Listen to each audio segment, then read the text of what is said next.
ನಮಸ್ತೆ ಸ್ನೇಹಿತರೆ, ನಾವು ಇವತ್ತು TET ಸಮಾಜ ವಿಜ್ಞಾನದ ಅಭ್ಯಾಸವನ್ನು ಮುಂದುವರಿಸ್ತಾ ಹೋಗುವ. ಕಳೆದ ವಿಡಿಯೋದಲ್ಲಿ ನಾವು ಸ್ವಲ್ಪ ಪ್ರಶ್ನೆಯನ್ನು ನೋಡ್ಕೊಂಡಿದ್ದೆವು. 97ರ ತನಕ ನೋಡ್ಕೊಂಡಿದ್ದೇವೆ. ಇವತ್ತು 98ರಿಂದ ಪ್ರಶ್ನೆಗಳನ್ನು ನೋಡ್ಕೊಳ್ತಾ ಹೋಗುವ. ಜಗತ್ತು ಮಾಯೆ, ಬ್ರಹ್ಮ ಮಾತ್ರ ಸತ್ಯ ಎಂದು ಪ್ರತಿಪಾದಿಸಿದವರು ಶಂಕರಾಚಾರ್ಯರು. ರಾಮಾನುಜಾಚಾರ್ಯರು ವಿಶಿಷ್ಟ ಅದ್ವೈತವನ್ನು ಮಾಡಿದರು. ಶಂಕರಾಚಾರ್ಯರು ಅದ್ವೈತ ಸಿದ್ಧಾಂತ, ಮಧ್ವಾಚಾರ್ಯರು ದ್ವೈತ ಸಿದ್ಧಾಂತ, ಬಸವೇಶ್ವರರವರದು ಶಕ್ತಿ ವಿಶಿಷ್ಟ ಅದ್ವೈತ. ದಾಮ್ ಎಂಬ ಹೊಸ ಬೆಳ್ಳಿಯ ನಾಣ್ಯವನ್ನು ಚಲಾವಣೆಗೆ ತಂದವರು ಶೇರ್ ಶಹ. ಅಕ್ಬರನ್ ಇಲಾಯಿ ಎನ್ನುವಂಥ ಧರ್ಮವನ್ನು ಮಾಡಿದ ಶಹಜಹಾನ್ನ ತಾಜ್ಮಹಲ್. ಎರಡನೇ ಶಿವಾಜಿ ಎಂದು ಪ್ರಸಿದ್ಧನಾಗಿದ್ದ ಪೇಶ್ವ 1ನೆಯ ಬಾಜಿರಾವ್. ನೀಲಿ ನೀರಿನ ನೀತಿಯನ್ನು ಜಾರಿಗೆ ತಂದವರು ಫ್ರಾನ್ಸಿಸ್ಕೋ ಡಿ ಅಲ್ಮೇಡವರು.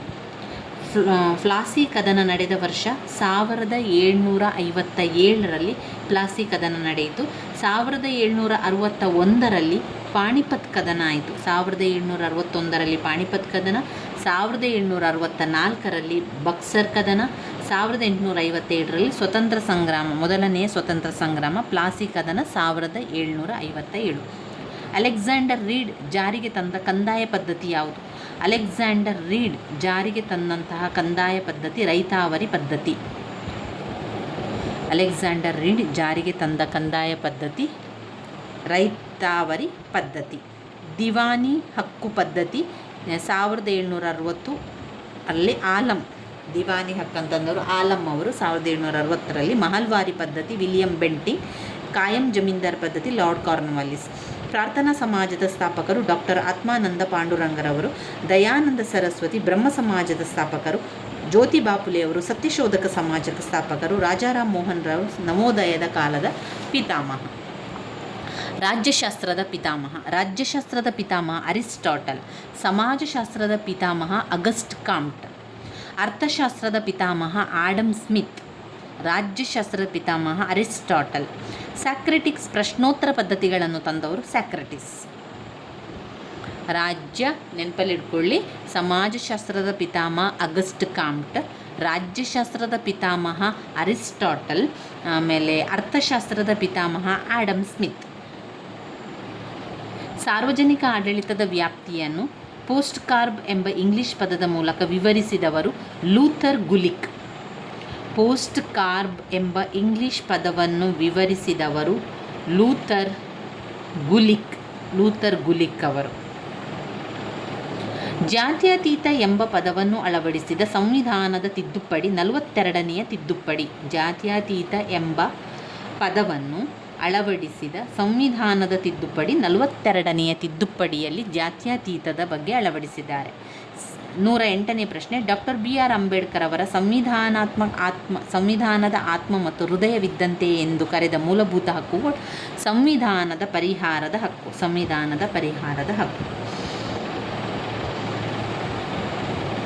ಭಾರತದ ಪ್ರಥಮ ಮಹಿಳಾ ರಾಷ್ಟ್ರಪತಿ ಪ್ರತಿಭಾ ಸಿಂಗ್ ಪಾಟೀಲರ್ ಅವರು ಭಾರತದ ಪ್ರಥಮ ಮಹಿಳಾ ರಾಷ್ಟ್ರಪತಿ. ಪಂಚಶೀಲ ತತ್ವಗಳಿಗೆ ಸಹಿ ಹಾಕಿದವರು ಯಾರು? ಜವಾಹರ್ಲಾಲ್ ನೆಹರು ಮತ್ತು ಚೌ ಎನ್ ಲಾಯ್. ಪಂಚಶೀಲ ತತ್ವಗಳಿಗೆ ಸಹಿಯನ್ನು ಹಾಕಿದವರು ಜವಾಹರ್ಲಾಲ್ ನೆಹರು ಮತ್ತು ಚೌ ಎನ್ ಲಾಯ್ ಅವರು. ಅದು ಯಾವ ರೀತಿಯ ಒಂದು ಒಪ್ಪಂದ? ಭಾರತ ಮತ್ತು ಚೀನಾ ನಡುವಿನ ಒಪ್ಪಂದ. ಪಂಚಶೀಲ ತತ್ವಗಳಿಗೆ ಸಹಿ ಹಾಕಿದ್ದು. ಶಾಂತಿ ಬೇಕು, ಯುದ್ಧ ಮಾಡಬಾರ್ದು ಅಂತ ಹೇಳ್ತಾರೆ ಜವಾಹರ್ಲಾಲ್ ಮತ್ತು ಚೌ ಎನ್ ಲಾಯ್. 111ನೆಯ ಪ್ರಶ್ನೆ. ದಕ್ಷಿಣ ಭಾರತದ ಕೊಡವರ ಧರ್ಮ ಮತ್ತು ಸಮಾಜ ಎಂಬ ಪುಸ್ತಕವನ್ನು ಬರೆದವರು ಎಂ.ಎನ್. ಶ್ರೀನಿವಾಸ್ ಅವರು. ದಕ್ಷಿಣ ಭಾರತದ ಕೊಡವರ ಧರ್ಮ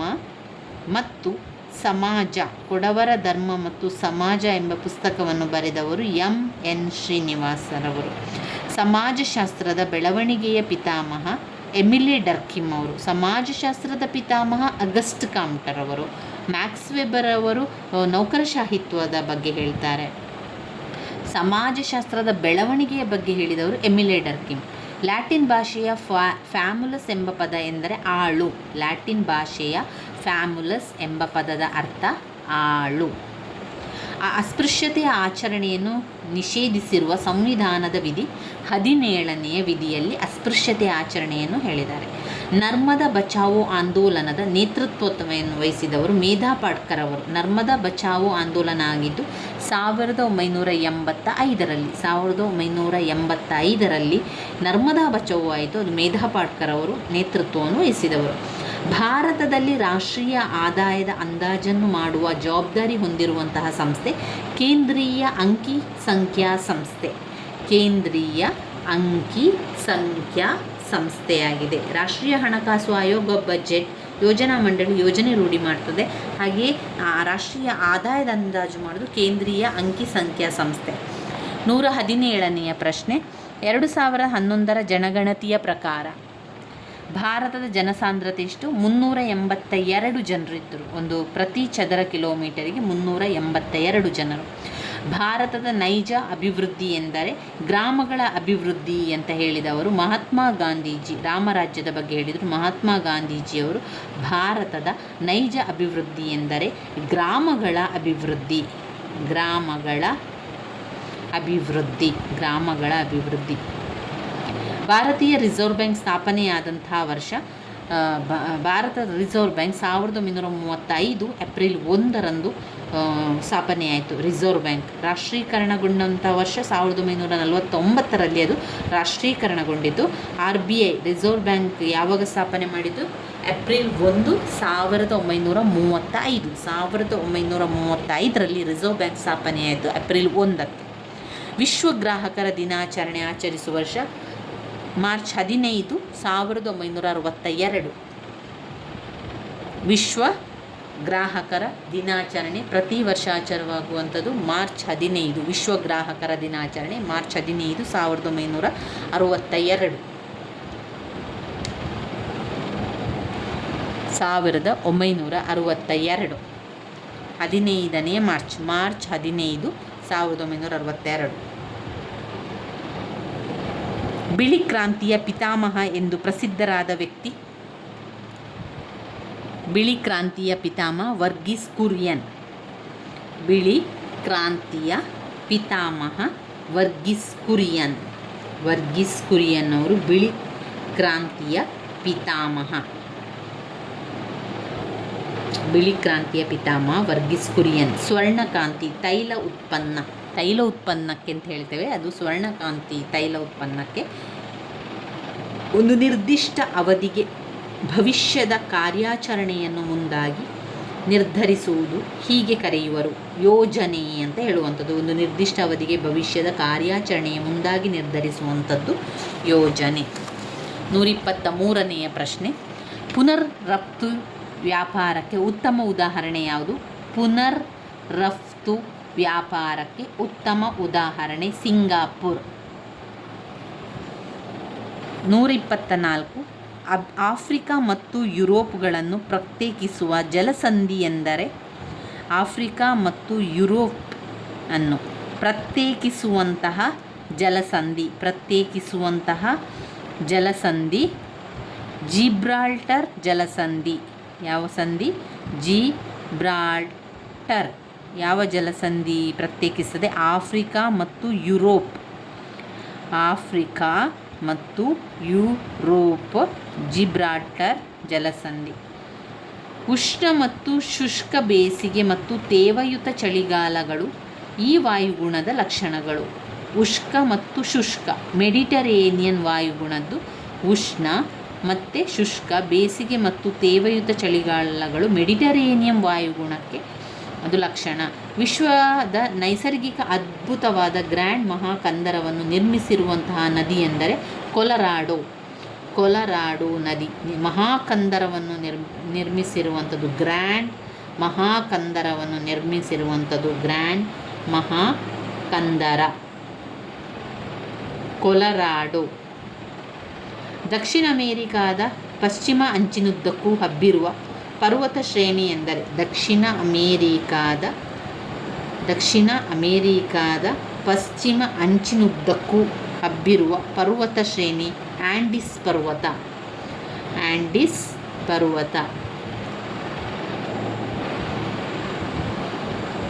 ಭೂಮಿಯ ಒಟ್ಟು ಭೌಗೋಳಿಕ ಭೂಪ್ರದೇಶದಲ್ಲಿ ಭೂಭಾಗವು ಆರಿಸಿರುವಂಥದ್ದು 149 ದಶಲಕ್ಷ ಕಿಲೋಮೀಟರ್. 149. 129ನೇ ಪ್ರಶ್ನೆ, ಹಿಮನದಿಯ ಸಂಚಯನ ಕಾರ್ಯದಿಂದ ನಿರ್ಮಾಣಗೊಳ್ಳುವಂಥ ಭೂಸ್ವರೂಪ. ಹಿಮನದಿಯ ಸಂಚಯನ ಕಾರ್ಯದಿಂದ ನಿರ್ಮಾಣಗೊಳ್ಳುವ ಭೂಸ್ವರೂಪ ಅಂತ ಹೇಳಿದರೆ ಅದು ರೇವೆ ಮೈದಾನ. ರೇವೆ ಮೈದಾನ ಹಿಮನದಿಯ ಸಂಚಯನ ಕಾರ್ಯದಿಂದ ನಿರ್ಮಾಣಗೊಳ್ಳುವಂಥ ಭೂಸ್ವರೂಪ ಅಂತ ಹೇಳಿದರೆ ಅದು ರೇವೆ ಮೈದಾನ. ರೇವೆ ಮೈದಾನ.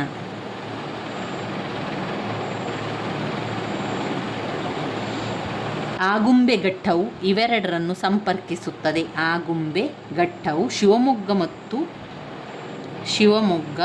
ಮತ್ತು ಉಡುಪಿಯನ್ನು ಸಂಪರ್ಕಿಸುತ್ತದೆ. ಶಿವಮೊಗ್ಗ ಮತ್ತು ಉಡುಪಿ. ಶಿವಮೊಗ್ಗ ಮತ್ತು ಕುಂದಾಪುರ ಹುಲಿಗಲ್ ಘಾಟ್ ಇರುವಂಥದ್ದು. ಇದು ಶಿವಮೊಗ್ಗ ಮತ್ತು ಉಡುಪಿಯಲ್ಲಿ ಆಗುಂಬೆ ಘಟ್ಟ ಇರುವಂಥದ್ದು. 131 ಕೃಷ್ಣಾ ನದಿಯ ಉಪನದಿಗಳ ಸರಿಯಾದ ಕ್ರಮ ಏನು? ಕೃಷ್ಣಾ ನದಿಯ ಉಪನದಿಗಳು ಭೀಮಾ, ತುಂಗಭದ್ರಾ, ಕೊಯ್ನಾ, ಘಟಪ್ರಭಾ. ಕೊನೆಯದಾಗಿ ಘಟಪ್ರಭಾ, ಮೊದಲನೆಯದು ಭೀಮಾ, ತುಂಗಭದ್ರಾ, ಕೊಯ್ನಾ ಮತ್ತು ಘಟಪ್ರಭಾ. ಭೀಮಾ, ತುಂಗಭದ್ರಾ, ಕೊಯ್ನಾ, ಘಟಪ್ರಭಾ. ಭೀಮಾ, ತುಂಗಭದ್ರಾ, ಕೊಯ್ನಾ, ಘಟಪ್ರಭಾ. ಭೀಮಾ, ತುಂಗಭದ್ರಾ, ಕೊಯ್ನಾ, ಘಟಪ್ರಭಾ. ಭಾರತದ ರಾಷ್ಟ್ರೀಯ ಹೆದ್ದಾರಿ ಪ್ರಾಧಿಕಾರ ಸುವರ್ಣ ಚತುಷ್ಕೋನ ಹೆದ್ದಾರಿ ಯೋಜನೆ ಮತ್ತು ಕಾರಿಡಾರ್ ಯೋಜನೆಗಳಡಿಯಲ್ಲಿ ಸೇರಿಸುವ ಹೆದ್ದಾರಿಗಳು NH4 ಮತ್ತು NH7. National highway 4, national highway 7, 4 ಮತ್ತು 7. ಭಾರತದ ಮುಖ್ಯ ಕಾಡಿನ ಕರಾವಳಿ ತೀರದ ಒಟ್ಟು ಉದ್ದ 6100 ಕಿಲೋಮೀಟರ್. ಭಾರತದ ಮುಖ್ಯ ನಾಡಿನ ಕರಾವಳಿ ತೀರದ ಒಟ್ಟು ಉದ್ದ 6100 ಕಿಲೋಮೀಟರ್. 134ನೆಯ ಪ್ರಶ್ನೆ, ಅಪಾರ ಪ್ರಮಾಣದ ಬಂಡವಾಳ ಮತ್ತು ಕಾರ್ಮಿಕರ ಶ್ರಮವನ್ನು ಪ್ರತಿ ಘಟಕ ಭೂಭಾಗದ ಮೇಲೆ ಅನ್ವಯಿಸಲ್ಪಡುವಿಕೆ ಈ ವಿಧಾನದ ಕೃಷಿ ಪ್ರಕಾರವೇ? ಅದು ಒಂದು ಸಾಂದ್ರ ಬೇಸಾಯ. ಅಪಾರ ಪ್ರಮಾಣದ ಬಂಡವಾಳ ಮತ್ತು ಕಾರ್ಮಿಕರ ಶ್ರಮ ಪ್ರತಿ ಘಟಕದ ಭೂಭಾಗದ ಮೇಲೆ ಅನ್ವಯಿಸಲ್ಪಡುವಿಕೆ ಸಾಂದ್ರ ಬೇಸಾಯ. ರಾಜೀವ್ ಗಾಂಧಿ ಅಂತಾರಾಷ್ಟ್ರೀಯ ವಿಮಾನ ನಿಲ್ದಾಣ ನೆಲೆಗೊಂಡಿರುವುದು ಹೈದರಾಬಾದಿನಲ್ಲಿ. ರಾಜೀವ್ ಗಾಂಧಿ ಅಂತಾರಾಷ್ಟ್ರೀಯ ವಿಮಾನ ನಿಲ್ದಾಣ ನೆಲೆಗೊಂಡಿರುವುದು ಹೈದರಾಬಾದ್. ಇದು ಈ ಮಾದರಿಯ ಸರಿಯಾದ ಘಟಕ. 5E ಮಾದರಿಯ ಸರಿಯಾದ ಘಟಕ. ಕೊನೆಯದಾಗಿ ಇವ್ಯಾಲ್ಯೂಯೇಷನ್ ನೆನಪಲ್ಲಿಟ್ಕೊಳ್ಳಿ. ಮೊದಲನೇದು ಮೊದಲು ಎಂಗೇಜ್ ಮಾಡಬೇಕು, ಅದಾದಮೇಲೆ ಎಕ್ಸ್ಪ್ಲೋರ್ ಮಾಡಬೇಕು. ಮೊದಲು ಎಂಗೇಜ್ ಮಾಡಬೇಕು, ನಂತರ ಎಕ್ಸ್ಪ್ಲೋರ್ ಮಾಡಬೇಕು, ನಂತರ ಎಕ್ಸ್ಪ್ಲೇನ್ ಮಾಡಬೇಕು, ನಂತರ ಎಲಾಬರೇಟ್, ಕೊನೆಯದಾಗಿ evaluation. Engage, explore, explain, elaborate, evaluation. Engage, explore, explain, elaborate, evaluation.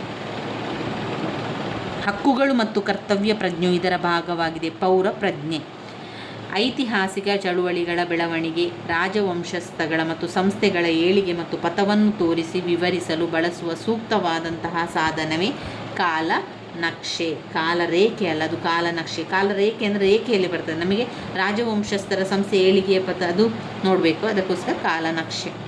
ನಿರಂತರ ಮತ್ತು ಸಮಗ್ರ ಮೌಲ್ಯಮಾಪನ ಪ್ರಕ್ರಿಯೆಯನ್ನು ಜಾರಿಗೊಳಿಸಿದಂತಹ ಕಾಯ್ದೆ ಭಾರತದ ಶಿಕ್ಷಣ ಹಕ್ಕು ಕಾಯ್ದೆ 2009. ಭಾರತದ ಶಿಕ್ಷಣ ಹಕ್ಕು ಕಾಯ್ದೆ 2009. ನಿರಂತರ ಮತ್ತು ಸಮಗ್ರ ಮೌಲ್ಯಮಾಪನ. 140ನೆಯ ಪ್ರಶ್ನೆ, ಕೋಲ್ಬರ್ ಅವರ ಅನುಭವಾತ್ಮಕ ಕಲಿಕೆಯ ವೃತ್ತವು 4 ಅಂಶಗಳನ್ನು ಒಳಗೊಂಡಿದೆ. ಅದು ಒಂದು ವಾಸ್ತವಾಂಶಗಳು, ವೀಕ್ಷಣೆ, ಪ್ರತಿಫಲನ, ಅಮೂರ್ತ ಕಲ್ಪನೆಗಳ ರಚನೆ, ಹೊಸ ಸಂದರ್ಭದಲ್ಲಿ ಪರೀಕ್ಷಿಸುವುದು. ಅಮೂರ್ತ ಕಲ್ಪನೆಗಳ ರಚನೆ, ವೀಕ್ಷಣೆ ಮತ್ತು ಪ್ರತಿಫಲನೆ, ವಾಸ್ತವ ಅನುಭವಗಳು.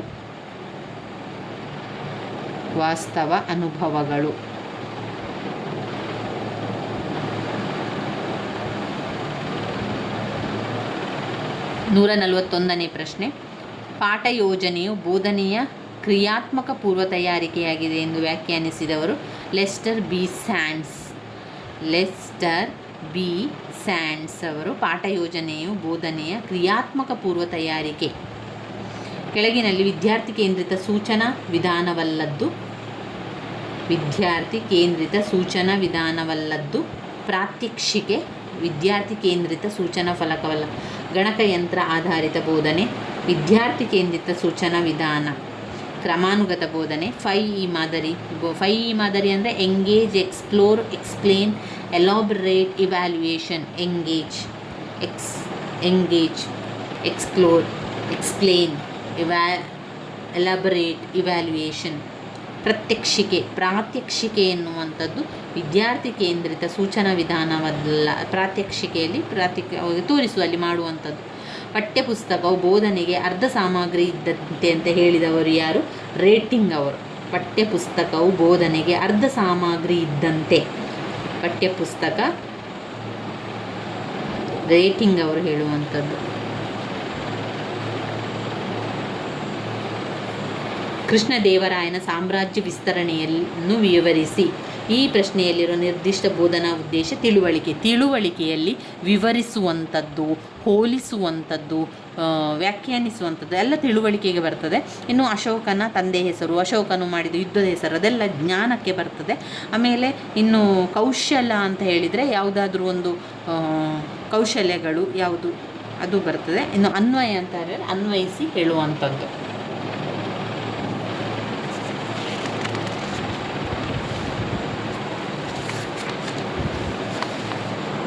145ನೇ ಪ್ರಶ್ನೆ. ಆಳ ಶೋಧನಾ ಪ್ರಶ್ನ ಕೌಶಲ್ಯವು ಈ ಕೆಳಗಿನ ಒಂದು ಘಟಕಾಂಶವನ್ನು ಹೊಂದಿರುವುದಿಲ್ಲ. ಅರ್ಥಪೂರ್ಣ ಪ್ರಶ್ನೆಗಳ ತಂತ್ರ ಹೊಂದಿರುವುದಿಲ್ಲ.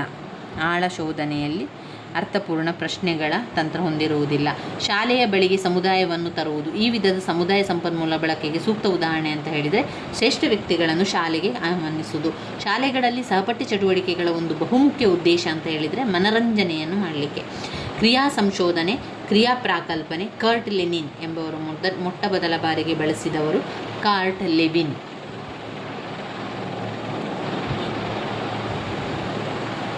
Cart Lewin. 149. ವಿಶ್ಲೇಷಣಾತ್ಮಕ ಪರಿಕಲ್ಪನಾ ಕೌಶಲ್ಯಗಳನ್ನು ಅಭಿವೃದ್ಧಿಪಡಿಸುವುದು ರಾಷ್ಟ್ರೀಯ ಪಠ್ಯಕ್ರಮ ಚೌಕಟ್ಟು 2005ರ ಉದ್ದೇಶವಾಗಿತ್ತು.